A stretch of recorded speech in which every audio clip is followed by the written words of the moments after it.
किसानों को पीक बीमा तुरंत न मिलने से शिवसेना देगलूर ने बैंक ऑफ इंडिया पर जताई नाराजगी। सैकड़ों किसानों ने मैनेजर का किया घेराव।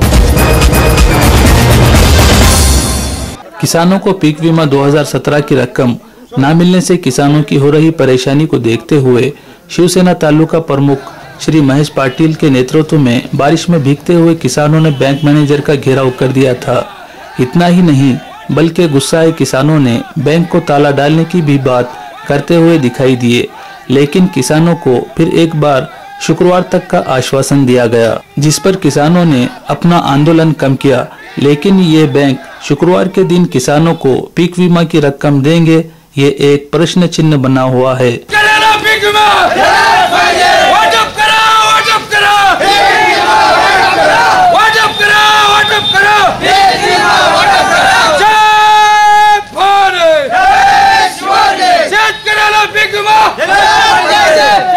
देगलूर तालुक्यातल्या महाराष्ट्र बँक, महाराष्ट्र ग्रामीण बँक, नांदेड जिल्हा मध्यवर्ती बँक या बँकेनं पीक विम्याची वाटप या ठिकाणी शेतकरी बांधवाला करून 1.5 महिन्याचा कालावधी लोटला। या बँकेच्या शाखा अधिकाऱ्याला आम्ही वारंवार शेतकऱ्याच्या वतीनं त्यांना मागणी केली, विनंती केली, विचारपूस केली की पीक विमा तुम्ही कधी वाटप करणार आहात, केव्हा सुरुवात करणार आहात। त्याने आम्हाला गेल्या महिन्याभरापासून 15 जुलैपासून आम्ही पीक विमा कोण्या परिस्थितीत वाटप करू असं त्यांनी आम्हाला आश्वासन दिलेलं होतं। एवढंच नाही तर बँकेच्या अधिकाऱ्यांनी त्यांनी ज्या खुर्चीवर बसतेत, ज्या टेबलवर बसतेत, त्या खुर्चीच्या मागे सुद्धा त्यांनी नोटीस लिहिलेली होती की आम्ही 15 जुलैपासून शेतकऱ्याचा पीक विमा आम्ही वाटप करणार आहोत। 15 जुलै संपली, आज 16 जुलै आहे।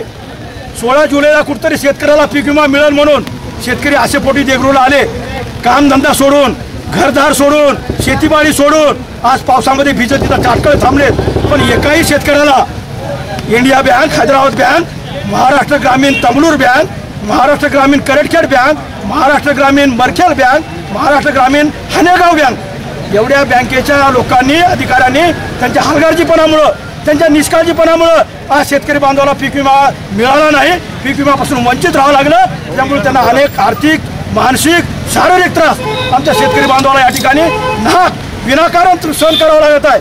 म्हणून आम्ही सकाळी 11 वाजल्यापासून इंडिया बँकेच्या शाखा अधिकाऱ्यांना, इथल्या सर्व अधिकाऱ्यांना या ठिकाणी घेराव टाकून त्यांना विनंती केली की शेतकऱ्यांचा पीक विमा त्वरित वाटप करा अशी त्यांना विनंती केलेली आहे। वरसुद्धा वरच्या विमा कंपनीच्या अधिकाऱ्याला बोललेलं आहे। आज आम्ही या बँकेला या ठिकाणी निदर्शने केली, घोषणा केली, अधिकाऱ्यांना घेराव घातलं।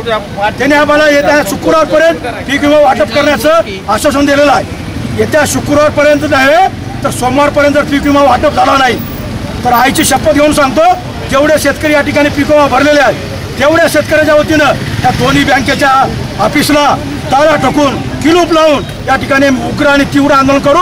वेळ प्रसंगी आम्ही जेलमध्ये जाऊ, खडे पडू, पण शेतकऱ्याला पीक विमा मिळेपर्यंत आम्ही स्वस्थ बसणार नाही। जय भवानी, जय महाराज, जय जवान, जय किसान। शेतकऱ्याला पीक विमा, शेतकऱ्याला पीक विमा वाटप करा, वाटप करा।